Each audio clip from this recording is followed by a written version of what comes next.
दोस्तों नमस्कार। स्वागत है आप सभी का एमजीवी स्टडी पॉइंट यूट्यूब चैनल में। तो दोस्तों प्रीवियस एग्ज़ाम का पेपर लेकर के उपस्थित है और ये पेपर है Punjab state power corporation limited का पेपर।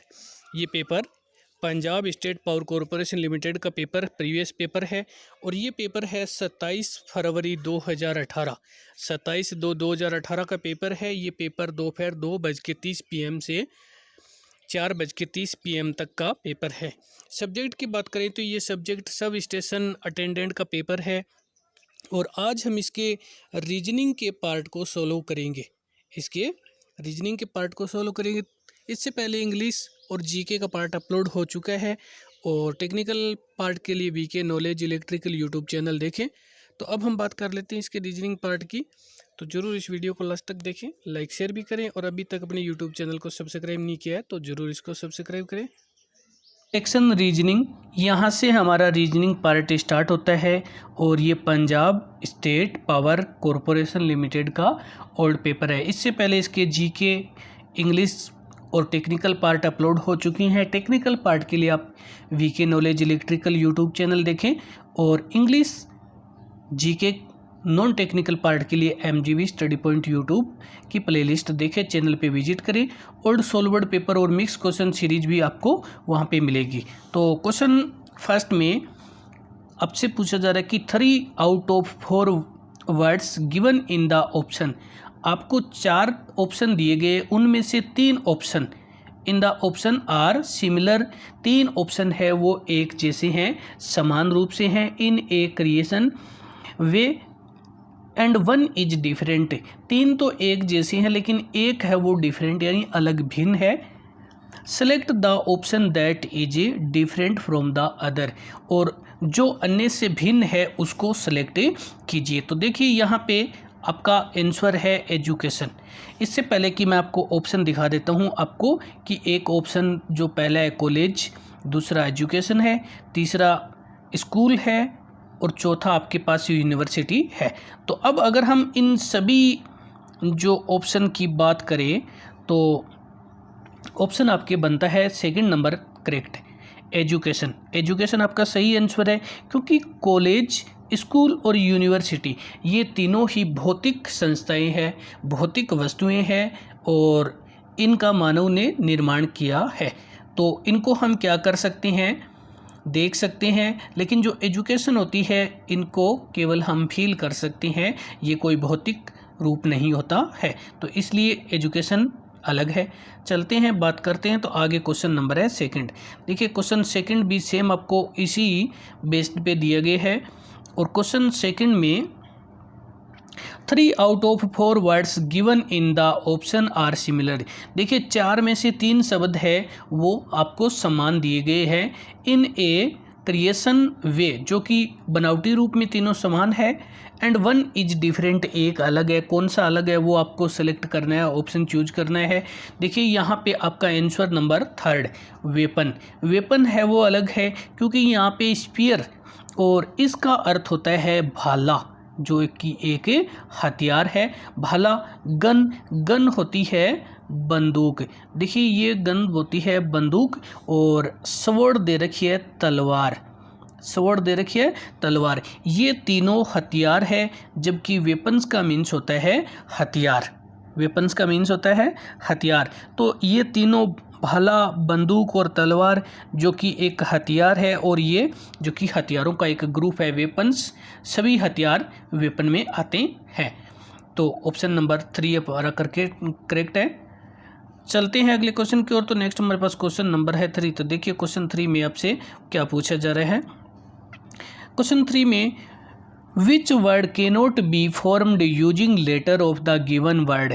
कौन सा वर्ड है वो नहीं बनाया जा सकता है। देखिए उसका फॉर्म नहीं किया जा सकता है using letter of the given word, दिए गए शब्द के अक्षरों का उपयोग करके। एज मेनी टाइम्स, जो कि उनका as each letter appears in the word, कि जो शब्द है उस शब्द में दिए गए अक्षरों का केवल एक ही बार प्रयोग करके ये आपको बनाना है। तो देखिए सबसे पहले तो मैं आपको बता देना चाहूँगा कि आपको जो वर्ड दे रखा है, ये वर्ड दे रखा है, इसमें सभी अक्षर दे रखे हैं और कौन कौन से अक्षर दे रखे हैं ये आपके सामने, आप इसको रीड कर सकते हैं। अब मैं आपको ये बताना चाहूँगा कि इसमें जो पहला ऑप्शन बनता है PEAR, पीयर, और पीयर की अगर बात करें तो इसमें दिया गया है P भी दिया गया है, E भी दिया गया है, A भी दिया गया है, R भी दिया गया है, तो पहला तो बना सकते हैं। दूसरा हमारे पास है देखिए पाम, तो इसमें क्या है P भी है, A भी है, L भी है और M भी है, तो ये भी बना सकते हैं। आगे हमारे पास देखिए PEEL, पील भी है, ये भी बना सकते हैं। लेकिन आगे हमारे पास ऑप्शन नंबर 4 वाला ये नहीं बना सकते क्योंकि इसमें I दिया गया है और इसमें I नहीं है। जो आपको वर्ड दिया गया है उस वर्ड में I नहीं है और इस पेयर में I दिया गया है, तो I नहीं देने की वजह से ऑप्शन नंबर 4 वाला जो हम इस शब्दों से नहीं बना सकते हैं। तो चलते हैं नेक्स्ट क्वेश्चन नंबर की बात कर लेते हैं। तो क्वेश्चन आगे हमारे पास है 4 नंबर। क्वेश्चन 4 में select the option that is related to the third term in the same way as the second term is related to the first term. देखिए आपको क्या करना है कि पहला शब्द दूसरे शब्द से जिस प्रकार से संबंधित है, जिस शर्त से संबंधित है, ट्रिम्स यानी शर्त से, उसी प्रकार से तीसरा है वो चौथे से होना चाहिए। और चौथा आपको कहाँ से चूज करना है, 4 ऑप्शन दे रखे हैं, चारों ऑप्शन में से आपको चुनना है। तो सबसे पहले तो देखिए मैं आपको बताता हूँ कि जो आपको ये 3 शब्द दे रखे वो कौन कौन से है। ये 3 शब्द दे रखा है लीडर, और लीडर का काम होता है स्पीच देना, भाषण देना। ये लीडर नेता, और नेता क्या देते हैं, स्पीच यानी भाषण देते हैं। और यहाँ पे आपके है क्लर्जी, और क्लर्जी ये होते हैं पादरी, जो चर्च के पुजारी होते हैं वो पादरी कहलाते हैं। और यहाँ पे सरमन, सरमन का अर्थ होता है उपदेश देना, सरमन होता है उपदेश देना। तो जो पादरी होते हैं वो क्या करते हैं, उपदेश देने का काम करते हैं। और ये क्लर्गी होते हैं, ये होते हैं पादरियों। तो ऑप्शन नंबर फर्स्ट हमारा करेक्ट है, ऑप्शन फर्स्ट है, क्योंकि लीडर है वो स्पीच देने का काम करेगा, तो क्लर्क है जो पादरी है वो उपदेश देगा, सरमन। चलते हैं ऑप्शन नंबर से भी देख सकते हैं जो आपके सामने यहाँ पे, और चलते हैं बात करते हैं। तो आगे क्वेश्चन नंबर है 5। देखिए क्वेश्चन 5 में आपसे क्या पूछा गया है। क्वेश्चन 5 थोड़ा सा आपको जूम करके दिखा देता हूँ, क्योंकि ये क्वेश्चन, इस क्वेश्चन में बड़ी इंपॉर्टेंट बात है वो आपसे ये कही गई है कि जो कुछ संस्थाओं के नाम दिए गए हैं, जैसे आपको दिया गया है कॉलेज, हाई स्कूल, स्कूल और यूनिवर्सिटी। अब इसका क्या है, आपको कोडिंग चेंज करके दिया गया है कि if school is called college, यदि हम स्कूल को कॉलेज कहें तो भाई अब आप स्कूल नहीं कहोगे, क्या कहोगे, कोड के रूप में स्कूल को कॉलेज कहोगे। कॉलेज इज कॉल्ड नर्सरी, और कॉलेज को नर्सरी कहेंगे, क्या कहेंगे, कॉलेज को nursery. Nursery is called university, और नर्सरी को क्या कहेंगे आप, यूनिवर्सिटी कहेंगे। And university is called high school, और जो यूनिवर्सिटी है उसको हाई स्कूल कहेंगे। To which institution will be child first go for education. देखिए आपको कहा गया तो कौन सी संस्था में बच्चे पहली बार शिक्षा लेने के लिए जाएंगे। देखिए भाई, पहली जब अवस्था में बच्चा स्कूल जाता है तो उसको नर्सरी में बिठाया जाता है, और यहाँ आपको कहा गया है कि नर्सरी इज कॉल्ड यूनिवर्सिटी। तो अब बच्चे पढ़ने के लिए कहाँ जाएंगे, यूनिवर्सिटी में जाएंगे, क्योंकि नर्सरी को हमने किस कोड में लिया है, यूनिवर्सिटी के कोड में लिया है।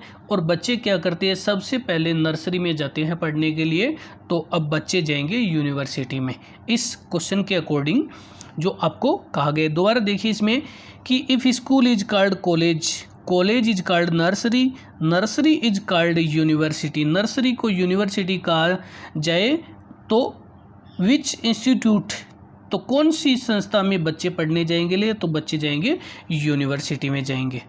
बच्चे कहाँ जाएंगे पढ़ने के लिए, यूनिवर्सिटी में जाएंगे। ऑप्शन 4 करेक्ट है। चलते हैं बात करते हैं, तो आगे क्वेश्चन नंबर है हमारा 6। तो देखिए सबसे पहले तो क्वेश्चन देख लीजिए, ऑप्शन बाद में देखेंगे। क्वेश्चन 6 में select the diagram that best represent the relation among the classes given below. आपको क्या करना है, नीचे दिए गए डायग्राम को चूज करना है जो अच्छी तरह इन के रिलेशन को शो करता है। देखिए संबंध बताना है आपको 3 ऐसे शब्द दिए गए हैं। इन शब्दों के आधार पे कौन सा डायग्राम है, कौन सा जो चित्र है वो इनको सभी को सही सही निरूपण करता है। तो देख लीजिए, सबसे पहले तो हम बात कर लेते हैं। आपको यहाँ 3 शब्द दिए गए हैं, इन शब्दों के अर्थ की।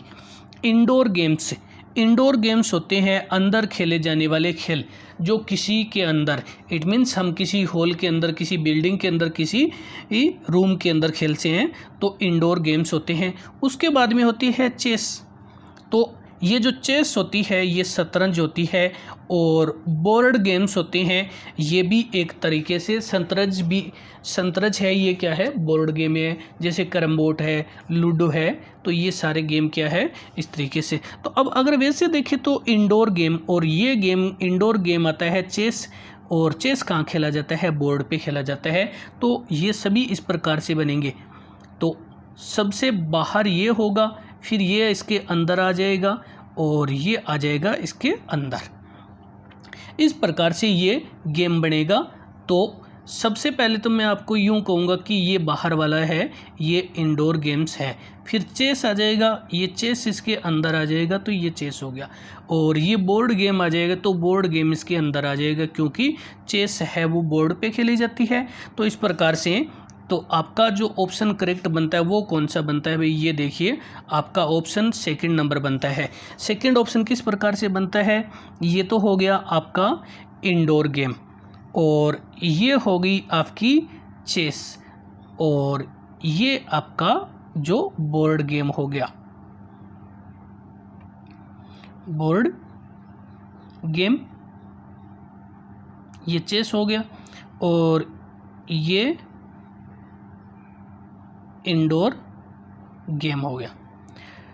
अब आप इस ऑप्शन को थोड़ा सा, आपको सभी क्वेश्चन और ऑप्शन जो एक साथ में देख सकते हैं। तो यहाँ पे आपके क्वेश्चन के साथ में, और इसी के साथ में हम आगे चलते रहेंगे नेक्स्ट क्वेश्चन की ओर। तो नेक्स्ट हमारे पास क्वेश्चन नंबर है 7। देखिए क्वेश्चन 7 में आपसे क्या पूछा जा रहा है। तो क्वेश्चन 7 भी आपके स्क्रीन में है। और क्वेश्चन 7 में इन ए कोड लैंग्वेज, यहाँ पे भी आपको एक कोड लैंग्वेज दी गई है, और उसमें दिया गया है history is coded by GHRTPSZ। How will be biology is coded in language. इसी भाषा में बायोलॉजी का क्या कोड होगा। तो सबसे पहले तो मैं आपको बता देना चाहूँगा, देखिए आपको जो 2 कोड दिए गए हैं, पहले हिस्ट्री को चेंज करके इन्होंने बताया कि हिस्ट्री को किस प्रकार से करेंगे। तो देखिए अगर हम बात करें तो इसमें हमारे पास क्या है, -1 करके लिखा है। जैसे H, और H से पहले G होता है, तो मैं आप इधर की तरफ लिखूँगा। G के बाद में होता है H, और H के बाद क्या होता है I, और R के बाद होता है S। इस प्रकार से, यानी H में से एक पीछे वाला लिख दिया, I में पीछे वाला लिख दिया, S में पीछे वाला लिख दिया। लेकिन इस T को क्या किया है इन्होंने, नो चेंज, बिना चेंज किए हुए रखा है। फिर आगे क्या किए है, ये जो P है, अब इसने क्या किया है, O के बाद P लिखा है। तो अभी हमने -1 किया था, तो अब हम +1 कर रहे हैं, ध्यान रखना इस बात का। O के बाद में होता है यहाँ पे P, और R के बाद होता है S, और Y के बाद होता है Z। तो इस प्रकार से मैं आपको बताना चाहूँगा कि ये जो हिस्ट्री है, इसके नीचे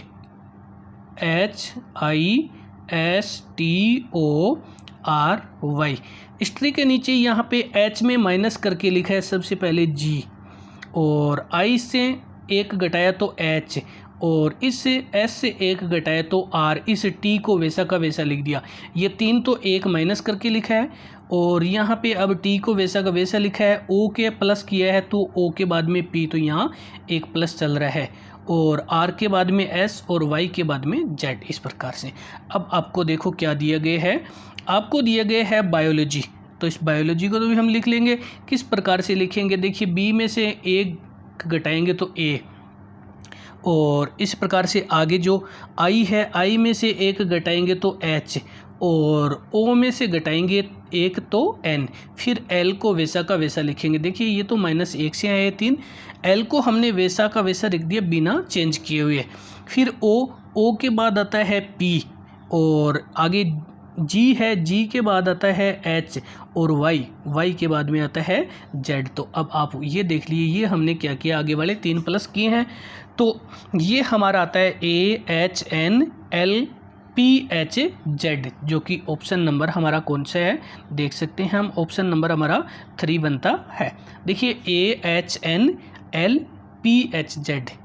चलते हैं बात करते हैं अगले क्वेश्चन की। तो आगे हमारे पास क्वेश्चन नंबर है 8, और क्वेश्चन 8 में सबसे पहले तो क्वेश्चन को देख लीजिए आप। क्वेश्चन क्या दे रखा है, इस क्वेश्चन में दे रखा है सेलेक्ट द पेयर वर्ड्स, आपको पेयर वर्ड चूज करने हैं, पेयर यानी जोड़े या समूह वाले शब्द, from the given option that share the same relation, जो कि सेम संबंध दर्शाता है, as the word pair below dutch. जैसे आपको पहले तो यहाँ पे देखिए 2 शब्द दिए गए हैं, इन दोनों शब्दों का जो संबंध है, और इस संबंध में आपको दिया गया, पहला तो दिया गया है अफ्यूलेंट, और अफ्यूलेंट का अर्थ होता है धनी, जिसको हम अमीर भी कहते हैं, जिसको अमीर भी कहा जाता है, धनी या अमीर। और पुअर का अर्थ होता है गरीब या निर्धन कहते हैं, गरीब या निर्धन कहते हैं। तो ये दोनों एक दूसरे के अपोजिट बनते हैं, क्या बनते हैं, विलोम बनते हैं, क्योंकि अफ्लुएंट का अर्थ होता है धनी या अमीर, रिच कह सकते हैं, और जो पुअर है वो गरीब होता है, और इसको निर्धन भी कहा जाता है। अब आपको क्या करना है, ऑप्शन जो सभी ऑप्शन के आपको अर्थ बता देते हैं। तो देखिए इसमें आपको क्या करना है, ऑप्शन नंबर 3 हमारा जो करेक्ट है। ऑप्शन 3 में आपको क्या दे रखा है, यहाँ पे सबसे पहले दे रखा है विजिलेंट, और जो विजिलेंट है इसका अर्थ होता है जागरूक, इसका अर्थ होता है जागरूक। और आगे आपको दे रखा है केयरलेस। देखिए केयरलेस होता है लापरवाह है, केयरलेस लापरवाह, ये दोनों एक दूसरे के अपोजिट है, और वो भी दोनों एक दूसरे के अपोजिट है। और अब हम बात कर लेते हैं, तो आगे हमारे पास दे रखा है जो एक्यूट। देखिए एक्यूट का अर्थ होता है तीव्र, और शार्प का मीन्स तो होता है तीव्र, तेज। तो ये दोनों क्या है, समानार्थी शब्द है, जिसको सिनोनिम्स बोलते हैं। और हमारा जो मूल शब्द दे रखा है वो एंटोनिम्स दे रखा है। आगे आपको दे रखा है मिनट, और जो मिनट है ये क्षण होता है, पल होता है, एक छोटा सा समय का भाग होता है। और टाइनी का मीन्स भी होता है छोटा, टाइनी का मीन्स भी होता है छोटा। और इसी प्रकार से आगे चलते हैं, बात कर लेते हैं। तो नेक्स्ट हमारे पास क्वेश्चन नंबर है 9। क्वेश्चन 9 में select the option that is related to the third term in the same way as the second in term. देखिए आपको क्या करना है कि 2 आपको दे रखे हैं वर्ड, और दोनों वर्ड का जो रिलेशन है वही तीसरे का चौथे वर्ड से रिलेटेड होना चाहिए। अब जो चौथा वर्ड है वो आप ऑप्शन में से चूज करेंगे। तो देखिए सबसे पहले तो हम आपको बता देते हैं, यहाँ पे जो आपको वर्ड दे रखे, देखिए लोइन, लोइन का अर्थ होता है शेर, और जो कब होता है ये लोइन का बच्चा होता है, लोइन का बच्चा ये कब होता है, तो यहाँ पे सिप, और ये जो सिप होती है ये भेड़ होती है, और इसका लेम्ब बच्चा, ये भेड़ का बच्चा होता है, लेम्ब यानी मेमना। तो ये भेड़ के बच्चे को क्या कहते हैं, लेम्ब कहते हैं। तो यहाँ पे हमारा करेक्ट ऑप्शन फर्स्ट नंबर है कि लोइन के बच्चे को कब कहते हैं, तो सिप के भेड़ जो बच्चे को कब कहते हैं, लेम्ब कहते हैं, भेड़ के बच्चे को लेम्ब कहते हैं। अब आगे आपको जो दे रखे हैं उनमें से भी बता देते हैं। काफ, ये काफ होता है काऊ का बच्चा, गाय के बच्चे को, जो कि काफ यानी बछड़ा। और पप ये होता है डॉग का बच्चा, जो कि डॉग का बच्चा। और किटन ये होता है केट का बच्चा, किटन बिल्ली का बच्चा, किटन होता है बिल्ली का बच्चा। काफ होता है काऊ का बच्चा, और पॉप होता है जो पपो डॉग, जिसको हम प्यूपी भी बोलते हैं है। लेम्ब होता है सिप का बच्चा, और लोइन का बच्चा होता है कब। और चलते हैं बात करते हैं। तो आगे हमारे पास क्वेश्चन नंबर है 10। क्वेश्चन 10 जो कि इस वीडियो का लास्ट क्वेश्चन है, और इसमें आपसे 10 में पूछा जा रहा है कि इन ए कोड लैंग्वेज, एक सांकेतिक भाषा के रूप में।